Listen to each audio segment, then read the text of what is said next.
Welcome. Thank you for joining us today. We are completing the circle with Allan. Me and Kim here will be learning about you, and we'll be working on a recovery plan, setting some goals, some actions. We're presetting your future for you. So thank you for coming and joining us and sharing your story. And you ready to get into it? Yeah, it's my pleasure to be here. So tell the viewers, a little about yourself. My name is Allan, and I grew up in Long Island City, Queens, in a housing project over there. I'm 67 years old, ex-husband now, grandfather of 4, and I'm loving recovery. How long have you been on this process so far? Of recovery? Mm-hmm. I'll be coming up on 3 years, January 3rd. Nice. Yeah, man. That's awesome. Very cool. Seems like yesterday, but at the same time, it feels like forever at the same time. When I look back, it was a lot of fun. Mm-hmm. There was a lot of good times in CFC and relevance, and I enjoyed the whole process when I look back. So tell us a little bit of what was the catalyst that made you want to make change, and then where was that? Did you have an aha moment in that process after you were motivated to make change that it clicked? Well, what happened was I was laying in bed and I was looking at a cross on the wall, and I kept asking God to just take me. I don't want to live anymore. I've had enough. I was dope sick. My family was not talking to me. My wife was sleeping downstairs, so she would check on me every morning to see if I made it through the night. And the aha moment came in a duffel bag that was thrown at me. And I was told to get out. I went to Sunrise Detox, and there the process really started. And then I went to Evolve. In Evolve, I found out I was getting divorced. I found out that my older daughter would no longer talk to me or let me see the grandkids. And I decided then to do everything I can not to repeat this. I know the journey was definitely rocky for you. I know when you first came into CFC as a member, you were everything was coming to a head with the divorce, and you were holding on to a lot of hope that I know personally with working with you, I was a little worried because you're holding on to this hope that it didn't seem like your wife was going to change her mind or anything like that, which for doing this a while, being in the recovery coach capacity, I've seen it take people out. They hold on to that hope and they look for that wreckage to be mended, that instant gratification, right? And when it doesn't happen, it takes them out. They're looking for the validation of that success of rectifying that wreckage, but we can't always fix what we caused, right? We can't always go back in time and mend, especially when it comes to relationships with others, right? Because we have to know what we can control, can't. Well, that hope's gone. I think a big part of it too is just the act of forgiveness. I think when we're at our worst, as you were when you were with your wife, because you were struggling with alcoholism and whatever other substances. So I think it's just realizing that there's something you did that you want some level of forgiveness that you're not going to get from anyone but yourself. So I think that's sometimes the chase of getting this person back, because you're I did all these horrible things, I'm not a bad person, please validate it and forgive me. But that doesn't mend. I had to realize that she had her own pain. Yeah. And she had to take care of herself. I got to a point where I was happy she divorced me, because she would grow from that, learn to take care of herself and heal. And I thought through the healing process, she'd say, "Oh, honey, come home." And that wasn't materializing at all. It just wasn't. But I still had hope. But I had to look at what were my motives for that hope. What did I want to come out of it? Go back to the same old thing? And that wasn't going to happen. I had to grow. She had to grow. We were together 40 years, 44 years. She saw me get sober in AA. And I had 19 years of sobriety. And through that, we bought a house. We went to Italy. We traveled. Everything was great. And then the surgeries and the pain came, and the opiates came, and that led to a 10-year relapse. And she stood by me through that. I mean, she took care of me. She helped me bathe, everything, but she got to a point where she just had enough, and I don't blame her. What I admire about you is that you stood resolute throughout that entire process, which is a huge emotional upheaval, up and down and all around, because you get these glimpses of, you still have a great relationship even though you're separate, you're on talking terms and you communicate. Well, we had dinner the other night. Right. Right downstairs. So, and that's continued throughout, since I've known you. Even though she set a boundary, you still found a healthy way to be in each other's lives, right? And you didn't waver. You translated that need of the validation of that relationship to the success of your recovery, and you reworked it that you actually transformed the recovery goal into being the better version of you, rather than being dependent on this outside force to validate what you're doing for yourself. And watching you go through that process was really cool to watch. It was tough. Oh, It 100%. was tough. When I look back, it was a roller coaster, and weekends were horrible for me. I couldn't see the kids. I was alone, but I had everybody around me, but I still missed my family so much. And that was a lot of codependence in that. My needs need to be met. And through acceptance, through you guys, digging into SMART and doing the workbook and all that, I came to an acceptance, but still, it would always rear its ugly head. At dinner, I asked her, do you think we will ever get back together? And she said, are you out of your fucking mind? Excuse me. Excuse my language. Okay. That's what she said. So with all this, Allan, you're 3 years into your recovery. How would you rate your recovery process right now? How do you think you're fulfilling the recovery aspect of your life? I think it's up there. Up there? Yeah, Okay. up. So give me I give get me a up. number. You want a number? Yeah. 10. Okay. I'm clean. I woke up. I get up in the morning. I pray to God, talk to him. We laugh together. He laughs at me. And I'm grateful just to open my eyes in the morning because of all the medical conditions I have going on. Tell us a little bit about that. I go to dialysis 3 days a week. I have no kidneys. My bladder has failed. I have a catheter. I was denied transplants from the major hospitals in New Jersey. And the doctor sat there and very nicely told me that pretty much if you make 3 years of your life, you'll be lucky. And I said to him, the fuck you talking about? I wouldn't expect anything less, Allan. And he talked to me about everything going on with me. I decided there to accept it. I called my sponsor. We talked about it. I talked to Kim about it, people I trust. And at that dinner, that's when I told my ex-wife what's going on. And I'm moving to North Carolina to live by the beach and get a dog, and enjoy the rest of my life. I already called people in NA down there, so they know I'm coming down. I didn't know them, I just made the phone calls. And I'm gonna continue on the recovery path. Can I just say something? The resilience of just you as a human, because, I think anyone that's been in recovery has thought about, if I get some end of life diagnosis tomorrow, am I going to stay sober? That's like the question. Like if something crazy happens, if my parent, am I going to stay sober? And throughout your recovery, what's crazy is I feel like your father was really sick, and then your father, and you've hit this turbulence, and your resilience to just stay in your recovery and really the word of God and everything is so amazing. Thank God for you guys and NA that I was able to go to that nursing home in Queens every single day and feed them and love them and tell them how much I love them. And for a period of time I did that, and making 7 a.m. NA meetings in Jamaica, Queens. He told me while on his deathbed he was proud of me. That's amazing.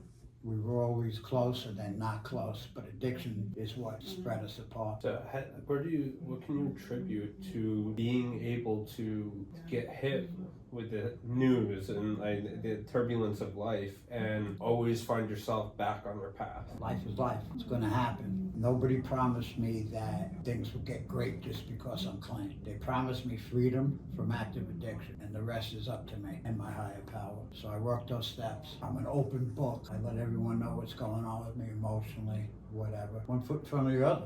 That's it. I have a friend, my friend Charlie right now. He's in the hospital. He's dying from cancer. He can't walk. He just broke 6 bones in his back. And every day he tells me, I hope you catch God smiling at you. So I look at him. I'll take what I got, but I love this man. You can always find something worse to be. Like you can always be grateful for where you're at no matter what's hitting you. I mean, it's like one of those things that is amazing that we develop in recovery when you really work a program and get yourself into a mindset, the resilience that you can develop in life, right? And you learn how to change around situations that are invoking an emotional response, but you're able to convert it and always go back to that gratitude and the humility and, okay, I can't change that, but what can I do with it? Right, but it's like a muscle. You have to exercise it. It's not because it will catch you by surprise if you're caught lacking. So what at this point in your life, got this news that you got a timeline, you know? I mean, sometimes, I always wonder, like, I want from your experience, like, do you feel like it's better to know a timeline or to not have one? Well, I don't believe it. I'm just going to keep going. I feel you on that. That's how, I mean, that's the what am I gonna do? mindset. Look at the clock and say, oh shit, it's going to be 3 years now. Well, that's what I'm saying. That's I don't. That's what I wouldn't want to do. But I guess it's just where you put yourself. I mean, just to give the viewers some background. You've been dealing with some medical issues since I've known you for a long time. You have morphine pump actually in your body from the pain from your back injuries. And I tell you, all these things have never stopped you. I mean, we went whitewater rafting and rock climbing, this and that. Remember I fell on the rock? Yeah, I thought I almost killed you that day. So we went whitewater rafting and Allan came with us. And there's one thing about Allan, his mind is of a 16-year-old in terms of the tenacity to want to do crazy things. But his body is not. And we went whitewater rafting and we went down this river and it was a pretty crazy day. I mean, people fell in the river. We had to go save them and all this stuff. And at the end, literally, we're like 40 feet from getting out of the water. We slow down and we end up on this rock and we get stuck. And Allan, he can't get in and out of the boat and it's really slippery. So I told him to stay in the boat. And I'm trying to yank this boat off the rock. And it was heavy. So I put my whole entire body into it. And he goes whoop at the other side and smashes down on the rock, like flat back on a rock. Oh, wow. And I'm like, oh my God, I just killed Allan. Like, It was like a turtle on his back. Oh man, I felt so bad, but it didn't stop you. You bounced right back up and kept going. No, we also did the Paintball. the paintball, Yeah. which was crazy. I kept getting shot because I can't run. How would they do that? How rude. So funny. I remember, I think it was your 65th birthday, you wanted to go jumping out of a plane and they denied you that one. But you're like, man, why couldn't they let me? Yeah. No, my orthopedic surgeon Mm-hmm. said you're out of your mind. Yeah. When you land, something bad's going to happen. Yeah. No, So- not worth it. And usually that wouldn't have stopped me. I would have done it anyway. Well, it's the falling that doesn't hurt you. It's the last. Yeah. Yeah, but you see, when I was young, I was an avid backpacker. I did a whole bunch of peaks in the Adirondacks and Vermont and New Hampshire, real backpacking. Mm-hmm. Legit. So when my body went, and plus I played basketball all the time, Yeah. and I couldn't stand when my body went, So it bothered me at the time. It still does. You should have seen me walking down the street without the walk. Well, I mean, there's still that muscle memory there. So it's probably what's kept you going, even though like you have all these injuries. Your ability to push past that pain comes Always. from those kind of sports that you did. Yeah. I mean, backpacking is serious. I mean, sometimes you run out of food by the last day, and Well, you we can't never- find water. And We never ran out of Jack Daniels. Well, those days are over, but yeah. Sometimes our priorities are a little out of shape back in the day, right? No food, Jack Daniels. You're 3 years in your recovery. You have this news that you're dealing with. What goals do you have set out for yourself going forward? Well, you're moving. you gotta think I'm crazy. I want No, to bash actually it. not. I want to buy a trike. A trike. Yeah, Harley Okay. trike. Start Okay. riding down in North Carolina. All right. My goal is to get a dog, What kind of dog? big one. Just a big one. Doesn't No, matter. I rescue. Okay. So it's always a rescue. We've always rescued dogs. So I need a companion. I love dogs. Nothing better than a dog. And I'll be 10 minutes from the beach. Okay. Where in North Carolina? Wilmington. My niece called me up and said, Uncle Allan, you've taken care of me all my life. I want to take care of you now. I love you. I was always a father to her. And so I said, okay. And she's finding me the apartment. It's going to have a swimming pool and a gym so I can do light workouts. And the dog park. 10 minutes from the beach. In the summer, you can't beat it. I mean, if there's one way to live it out, that's the way to go. And maybe a girlfriend. Who knows? You, I wouldn't pet bash you. All right, so we got for goals. You want Harley Davidson trike. Yeah. Okay, and this, I'm assuming this isn't doctor approved or anything like that. No, I don't care about that. Okay, so Harley Davidson trike, moving down to North Carolina, It's a big move. which is a big move. Yeah, I mean, we're going to break down these goals to figure out exactly what it's going to take to make them happen, right? And I heard girlfriend as a possible You know, I'd companion. rather have the dog than the girlfriend. They're an easier relationship to manage, I'm for not sure. sure. I'm not sure about another relationship. I'm really not. Okay, we'll go with a dog.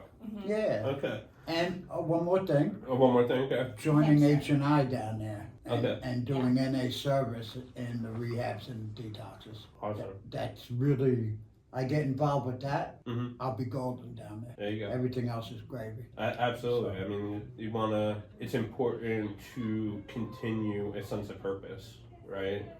Because without that, that's when we lose ourselves, right? Right. And I have my C-car. I took the C-car course. Which will be useful down there. I know in North Carolina, they need resources Yeah, in that area. Yeah, they do. The state's made it very difficult for people to get licenses to provide resources down there. So there's like a desperate need in many areas down there. All right, so if you were to prioritize what's the most important and what's least important out of those 4 goals, what would you put as number 1? H&I. H&I, okay. And then what would be second? Doggy. Dog, okay. Yeah, I really want a dog. I mean, Yeah. I really do. Okay. Walk on the beach with the dog and And what's the third? get healthier. So so we had dog. Well, We had the Oh, dog, trike. the I Harley forgot to trike. try. Trike is Yeah. last. And moving. And moving. Yeah, you have to get down there first to get the dog. Yeah, no, I'm going So to moving first. Moving first. H&I second. H&I second. Dog third. Dog third. Trike fourth. Trike fourth. Yeah, gotta kind of. Yeah, if you have to take the train, And it's I've been okay. buying stuff already. My niece told me stop by. I bought a air fryer. Okay. I bought a toaster. And I bought a tremendous coffee machine. That's important. That's very Good coffee important. is very For important. everybody around me, it's very important. Yeah, I'm sure the like artisan coffee shops are probably lacking in North Carolina. Yeah. They probably don't have a Cali Yeah. cold brew. No. Yeah. They have soda I'll tell bars you what, now. They have soda bars all over the place. They're it's like for people that are sober. They have all the different Really? soda. Yeah, they're I in didn't know North that. Carolina. Are they now. really? Yeah, they're doing it North Carolina. Like I know that's Utah. popular in Utah. Yeah, but, I think there's a new one in North Carolina now. Is I there just like a saw. Mormon population there? I don't know. Huh. I don't know. Let me Gotta double look into research that. before we quote that. In but Utah, I think it's in North there's a Carolina. huge Mormon population, Okay, right? yeah, So yeah. like They don't drink alcohol, so they drink pop. That's like Right. their like Yeah. Pop, they call it yeah, pop. but They'll they put like creamer in their soda, like yeah, it's different fancy stuff. soda. It's Yeah. it's probably like $10 sodas, but whatever floats your boat, I guess. But I was in Utah and I didn't see any of this. No, I want to go to one. I Yeah, would like but to I didn't stay in the experience. Salt Lake City area, so. All right, find so out which- let's break down your goals. We'll go with number 1, moving to North Carolina. What obstacles are in the way? We always like to break our goals down into goals, objectives, and tasks, right? Okay. And you've heard me speak about this on Oh. Tuesday nights before, right? So what the objectives are the obstacles that we need to overcome in order to reach our goal. So what would be the main things that we need to achieve in order to make that happen? I need to see a lawyer. A lawyer, okay. There's legal things with the house Mm-hmm. that my ex-wife and I have to take care of. And I need to set up a will. I need to set up an advance directive to what happens to me if I'm messed up. And she needs to set a will that God forbid something happens to her, the house goes to me. Okay. I worked hard for that house. We worked hard for that house, not just I. So is it a monetary thing with the house? Because I know Yeah. you left her the house with. Yeah, I with the gave her the separation. house and Yeah. signed it over. It's all Okay. us. So there's no monetary. Well, we had an agreement Okay. on a 60-40 split. Okay. So I get 40% of the house when she decides to sell. Okay. So my niece is going to supplement me with the money I need to live down there. And with the lien on the house, when the house sells, they'll get their money back. Okay. So I need to set all that up before I go Okay. with a lawyer. Understood. Okay. So that's the probably main the cleanest way to do it, or you could take like a HELOC out on the house. A what? So like a home equity line of credit. Nah, but then you're making monthly payments. Nah. Someone is. No, we're willing to wait because my daughter moved in with the kids. Okay. So when I said, come on, sell the house already, she said, what do you want me to do? Throw the kids in the street? And, life always pops up, you know? yeah. But what is the saying? We make plans and then God laughs, right? There you go. For So, sure. so what have you done so far in order to find a lawyer? Well, I have a lawyer. Okay. I just need to call him. Allan. Wow. It's called one of my major character defects. Okay. Procrastination. What is the best when we're procrastinating about something? What is the best thing that we should do for ourselves? I'm testing you because you have 3 years of recovery. Do it. Well, yeah, that's great. We've been saying that to you. Well, I pray on it. I wrote on it, and then I asked God for the strength to do it. But I need to cooperate. It just takes me dialing the phone to take care of it. Is there something coming up for you that's preventing you from doing that? Like, is there some kind of what are your beliefs surrounding making that happen? That's interesting. There's a little fear involved. And what is the fear of? Completing everything and not being here anymore. I'm moving away from my family, and it's a little scary. But if you know me, I'm just gonna plow through that Absolutely. and get down there. And with the thought in my mind, if I do not like it, come back. It's that simple. Absolutely. You know, I'm keeping it as simple as possible. You're able to dispute those irrational beliefs that are bubbling up, right? Yeah, So, like, exactly. some of those beliefs that you're saying is, hey, me approaching this lawyer, talking about my will, it makes things real. Makes what I might be avoiding in my mind put on paper, right? And that bubbles Feel up. final, yeah. Also, completing that task means you're moving, right? Oh, I'm definitely moving, Yeah. so I need to complete. We're leaving. Right. I have a surgery coming up, which I'm having my prostate operated on, Okay. so I can get rid of the catheter I'm living with. Okay. So I was going to leave December 1st, but now we're leaving in January, so I could be with the doctor I trust and heal up here with not necessarily family, Mm-hmm. but the guys in my house. Have that people- support system, right? Yeah, that support system. Okay, so Yeah. we got lawyer, we gotta complete a surgery to get down there. With the lawyer, I just want to break that down a little. Okay. Okay, so with the lawyer, when we have a goal and we're procrastinating on it, I always want to look at the emotions behind that, like what's preventing you from completing the task, right? And you're doing already where you're disputing those irrational beliefs, but you need to take it all the way to the end, which is replace it with a new effective belief. Right. Well, there's another fear involved, Okay, tell me. and that's my ex-wife. Having her sign that will, sitting in front of her with all this, and that's like the final nail. That's the final nail of, because I'm still very much in love with her, and I believe I'll always be. That's why the girlfriend's not important. Mm-hmm. I don't think I'll ever find anything like that again. You know, I was very lucky to find that. Yeah. And she told me the other night, I still love you. I just still hate you. And I said, I understand.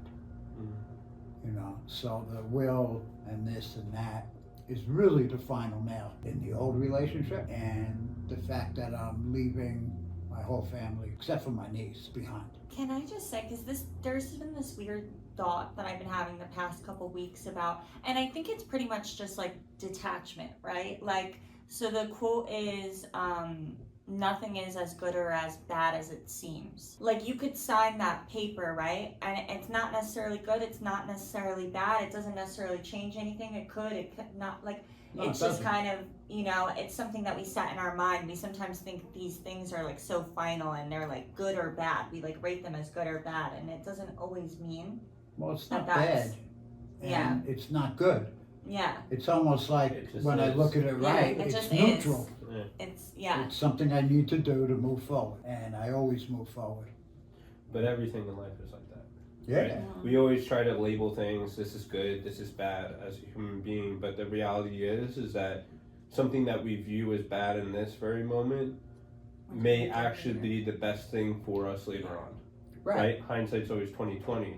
You know, me going through my upheaval in life, I mean, it led me to the beautiful life that I have now. Right. Right? It's all the actions that we take after the fact. And I think a lot of this fear, you're building it up into something bigger than what it is. I've heard you say this means it's it multiple times when it comes to your wife. You've gone through this is the final nail 15 other times. Right. Right? Yeah. You just keep Oh, extending the nail right, in your mind. But you know what? There is no now. There is no nail. There's no Yeah, nail. You're no, just no hammering nail. nothing. No. You guys have already set boundaries with each other, and I know you want it to be something different, but the reality is that you're actually protecting her and yourself so that Yeah. you can move on to these other goals that you have. Yeah. Right. Right? And that's And it that's has love. it has no other meaning other than that. It's just I could get to my next thing that I'm doing. It's not an end, it's a beginning of the next thing that you're doing. Well, I've been looking at it like I'm having a new adventure. Absolutely. It is. So I'm going into the unknown, Mm-hmm. you know. And that's exciting. I haven't lived by myself yet. You know? Yeah. I mean, You're going back to college. we Yeah. were married. Yeah. You get a dorm. We were married, 40 years or whatever. Mm-hmm. And then I moved in CFC, Mm-hmm. lived with a bunch of guys. Moved into an Oxford house, lived with a bunch of guys. I'm actually looking forward to my own apartment. Mm-hmm. I owned a house for 30 years. I'm looking forward to having something of my own again. A stereo, I could blast the music, whatever. The whole thing. Yeah, the whole thing. It's all an adventure. Keep that mindset. And then when you start putting in these new effective beliefs for yourself, what you want to do is create a structure. So Okay. what we do with goals, especially when it's just like a phone call or something, put on your calendar, I'm making that phone call, 9 a.m. Tuesday, right? And stick to it, like put it on paper. Like Right. it's great praying about, it's great working through that, all that kind of stuff, but we need to create that structure for ourselves, right? That's that S&M and SMART, that self-management piece that we all Right. need to work on, right? So, lawyer, let's call him. Let's get it going, I'll right? call Right? him all the way on. Let's just Yeah. protect ourselves and our loved ones with the reality is I know you got this fear of it being finalized, but also at the same time, you should have just as equal fear, things go wrong or haywire and you're not, everything's Yeah. up in the Yeah. ceiling, right? And it's already finalized. Yeah. You've already come to this conclusion Dude, a it's year been ago. finalized for Yeah. 3 years. Yeah, exactly. Yeah. So call the lawyer, set a date. What's a good day for you to call them? On the way home. There you go. Boom. I love it. Okay, so mark your words today as you Mark leave your here. words. You're going to I call will. this lawyer. You're going to set a time and date to get this paperwork in order. Just get it off your chest. Yeah, that's That way it. you could go through this surgery, which is already scheduled and everything, without this burden. The holidays are coming up. You want to get this done with, Well, the holidays for me are not the same. Mm-hmm. I won't see anybody, family-wise, Mm-hmm. So I'll walk through that and just move on. It's time. Yeah. It's really time. Well, it would be nice, once you're with your niece. I mean, if you're. Oh yeah. I know that typically you go see your family after the holiday, somewhere in between there. I always see Yeah, you we with- used to. There's nobody talking to me. Okay, My brother, anybody, gotcha. except my sister. My sister invited me to Thanksgiving, Okay, there you go. and I'm looking forward to that up in Queens. So you're gonna see people. Oh yeah, I'll see her family, Which is and different, which is yeah. my Yeah, family. just different. I can't be morose about it. Yeah. I really can't. It's not good for me. You know you're always invited to my house if you need to. Thank you. They make raviolis or I do. something. Yeah, Raviolis, raviolis. yeah. Yeah. It looks Italian good side every comes year. out, So anything else that's preventing you from that move? Lawyer, surgery, there's the only two goals. No. My niece is coming up. Her and her husband. They're gonna come to NA and watch me celebrate 3 years. And then after that, I believe the next day or the day after, we're driving down. So we have the plans in place. Your next goal. So we get those two things out of the way. We're making this move happen. H&I, getting involved with that. Have you looked into what's available in that area? Have you reached out to any support groups that are in Wilmington? I called some guys down there Okay. that people know up here in NA. Okay. So they'll hook me up with meetings. I'm going to go to a meeting the day I get there. Yeah. You know, that's what I always do. The day we moved to Jackson, I went to a meeting that night. I found an AA meeting. Okay. You know, so it's the most important thing in my life. You know, without recovery, I'm doomed. What? Can you just explain for our viewers, listeners that don't know what H&I is, what it is? Hospitals and institutions. Speaking, right? That's where NA goes, where they can't get out to meetings. We go in, we bring the message of hope, the message of freedom from active addiction. And the other night, there was 11 people in detox. I went in with my sponsor and friend, Keith. One woman from there showed up at our home group the next day when she got out. So if we could hit one person, it's pretty amazing. Now, what do you feel like when you're doing like H&I versus, or say, because you did 12-step, you have like a cool perspective because you do 12-step, but you've also done smart recovery and stuff. What do you feel like contributors were your favorite things about both? With SMART, Yeah, I thoroughly enjoyed Tuesday night. yeah. He runs the best. Well, I don't know about that part. But no. No, I mean, and working, names are so bad, but he worked with me with the workbook. Yes. We met every week. And living with the guys I live with, you know, we went to the Tuesday night meeting together. You know, we went Friday night. We were involved. Mm-hmm. We loved it. It was our life at the time. And with NA, it was scary walking in there. I remember my first day there. Keith had done H&I, and I saw him in detox. He brought that message, and when I walked into my first NA meeting ever, he was standing there. So God puts people in front of me, and you know, he just said, I'll match your willingness, and if you're willing to do the work and everything, let's go. All right, Al, so you want to get a bike, you want to move. You said that your niece is going to financially help you a bit until the house and everything's settled. The bike, realistically, financially, is that something you could swindle? That's an impulsive. What about a used one? Can't happen? Oh no, they have now rent-to-own bikes. Yeah. I saw that online, and but you know what? It's so dangerous. I've always wanted to ride, and I took the Harley course, and I was on the bike. And my niece called me, and she said, I heard you taking the Harley course. Haven't you broken enough bones in your life? And I got off the bike because I felt like God was speaking to me in that moment. And I said to the instructor, thank you very much. I'm not going to do it.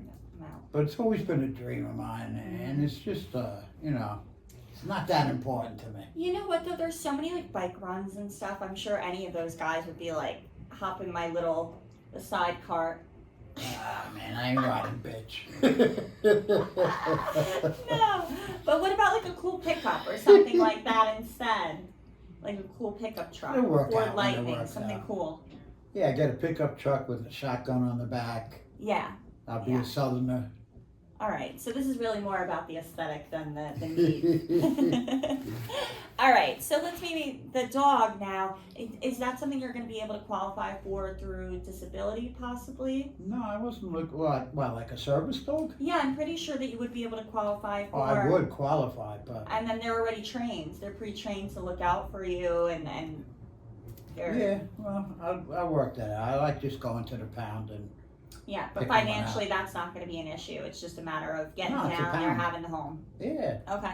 I cook for I make my own dog food. I fed my dogs What do you chicken breast and vegetables. And what do you put, like the pumpkin extract and all that stuff I in? put everything in Yeah, it. they you love know. that. I didn't like giving them dog food later on in their lives. Now, for obviously, I know physically there's not a lot you could do, but you still try to stay as active as possible in that. What does that look like worked into your daily routine? So I know you said you want to go to the beach with the dog. That would kind of be like a daily thing, like Yes. the way you're getting out and moving. Well, I also want to be in the ocean. Yeah. In the summertime, the ocean down there is 86 degrees. Right. So it's like a bathtub, Mm-hmm. you know, and I avoid the big waves. Yeah, you just kind of sit in the front. I'm not stupid anymore. I'll just enjoy the water and the beach and the sky and the meditation and the doggy. Have you started for packing? Have you seriously went through your stuff, like Yeah. from that house, from the Yeah. units, from your I'm not other... bringing, I've been carrying so much junk over the years. Do from you house have to house. dump? Like, do you have to do one major dump? or what? No, I've been shedding over the years. Oh, actually. good. Okay, so then that's one less burden. So it seems like really your main thing is just getting the details in order with the house, and then I don't need my winter clothes anymore. Yeah. Pretty much. I did that though, Al, and I wound up moving back, and I was pissed. Everybody was wearing my coats, so I had none. So you gotta be careful. What do you hope your legacy will be? Of giving, of helping, of being empathetic, being loving to all. When I take out the addiction and how I was, I see myself as a kind, loving man, a giving human being, and that is really what I wanted to be my legacy. Are there any regrets that you have that you would like to share? Taking that first opiate, not giving them to my wife and trusting her, because the one time I said to her, I need a pill, I'm dying. I was in a ton of pain. All these surgeries. She looked at her watch and said, you got a half hour to go. And that's when in my head, I said, you're never getting the pills again. So the hiding, the scheming, the lying are all regrets of mine. I'm accountable to that today. But ruining and hurting the people I love, because I wrote a letter in rehab to her, how much I love her, and I ended with, but I love opiates just a little more. It's real, yeah. Yeah, I put the dope ahead of, plus spending all the money I spent and taking our savings, my stocks, everything. I relate to that. I think that, it's so hard to accept the fact that our actions, as much as we want to believe our heart, is in the right place, when we're in substance use, our actions clearly show visibly that the substance always overpowers love for Everything. anyone. Yeah. When I'm in the grip of addiction, there's no stopping me. Do you feel that there's anything left unresolved in your life? At this point, unresolved. Yeah, just the stuff with my grandkids, not seeing them, they're growing up. Yeah. My older granddaughter just turned 14, or somewhere around there, I can't even remember. I don't even know what they look like today. What would you, if they ever were to listen to this, what would you just want them to know, from you? How much I love them, how much I loved being a grandpa. I loved being a sober father. I loved it all. I loved the process of being a grandpa and playing with them. And, I get on the floor, no matter how painful I am, I'll roll around.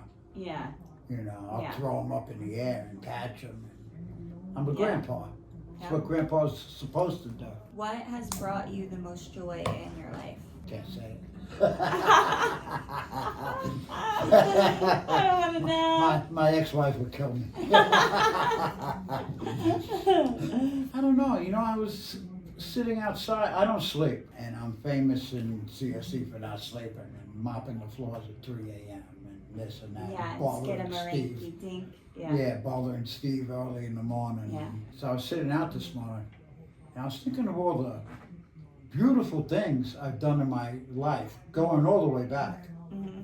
I mean, from the rock climbing, I was very interested in jazz music. I remember today out of the blue that I went to Columbia University for a class on how to set up an ensemble.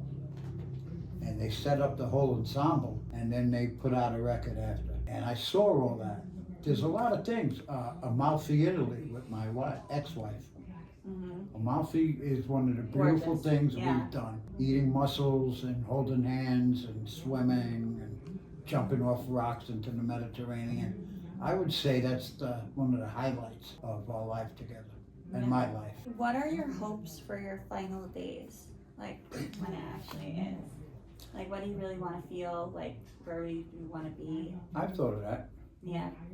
I feel First like of I've all- thought of that. I feel like a lot of people do, but just don't say it. I want to die like my friends is dying, Yeah. with dignity, with honor, clean, not in the grip, and grateful looking back. If I could close my eyes and that would be it, and before I close my eyes, if everything would flash back the beauty of my life, because there's so many beautiful things. I look at that now today. That would be great. Going in my sleep, not kicking and screaming. Do you have any specific wishes regarding, after you pass, how people celebrate you? Well, when my friend Marty died, Mm-hmm. we were very close, Mm-hmm. and I still grieve that. But I spoke at the funeral, and I had everybody cracking up Yeah. about stuff me and Marty did in sobriety. Yeah. And everybody was laughing. There may have been like 80 people there or something. Everybody cracking up. That's what I want. Yeah, happiness. Happiness. The plan is to move to North Carolina.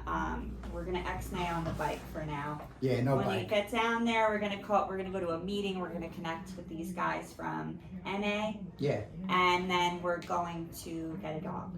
right. But settled into the house first, and then the dog. Oh, probably within the unpack, same week. settle. Yeah. I'll have the dog by the next week. Yeah, give yourself 1 week to pack in. We'll get the dog, and Set then up you the just air have to fryer. you have to make a weekly plan of what that's looking like to you too. Whether it's you breaking down what meetings you like to go to throughout the week, or time zones that you're at the beach, or you have to kind of make yourself a routine there. If there's a 7 a.m. meeting, Mhm. I'll be at that 7 a.m. meeting every day. Yeah. I already know that. I go to a 7 a.m. meeting every Now- day. Do you feel that you still go to meetings to stay sober, or is it now more so about the community, the service, It's everything. everything? Yeah, if I don't go, then I'm not connected. Right. And if I'm not connected, then the connection between myself and my higher power short circuits. I have a lot of friends. Whatever organization I join or belong to, I make friends. I'm an easy guy. Yeah. And I go to see them. Mhm. I go to see the newcomer, Right. if there is one. Mhm. And I go to socialize. But I also go to speak about the solution and how, because we do a reading every day. Mhm. So it's always solution based. So whatever the topic is on, I share on the solution, how I got through it or what happened to me. Yeah. Yeah, the solution. You know what? It's really funny.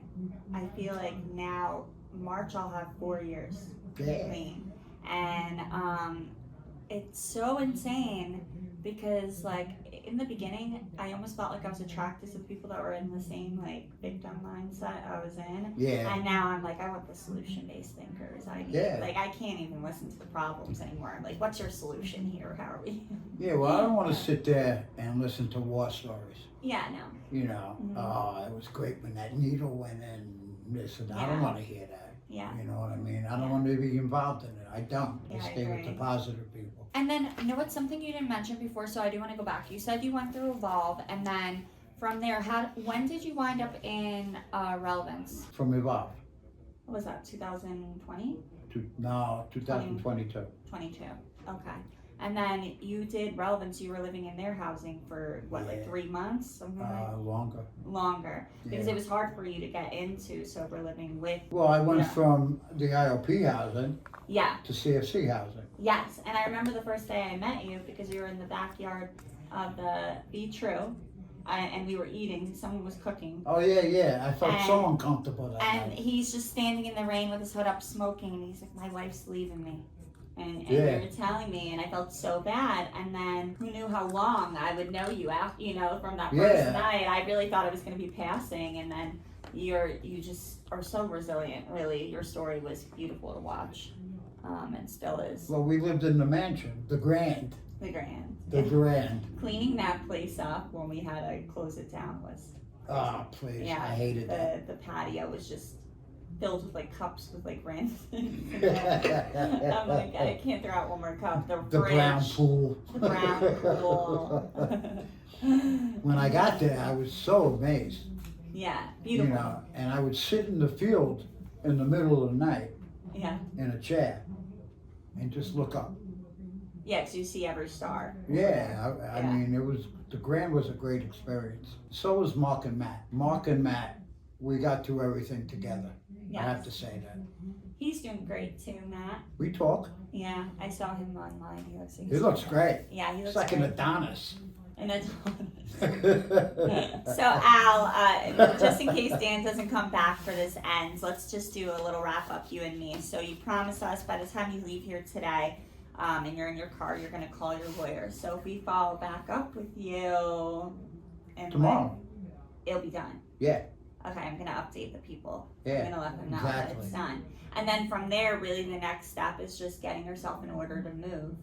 Right. And then I'm yeah, not just taking stay much. connected with your call. Your other goal this week after the lawyer today should be to like make a call to these North Carolina guys one more time, just to like pinpoint Yeah. once a week. Well, there's a convention coming up. One guy said I should come with him to the convention. That'd be cool. Yeah. And that'd be cool. You'll meet people from all over, so. You know, and I also want to reconnect with my Matt Talbot group, which is a men's retreat. Okay, and that's through who? NA?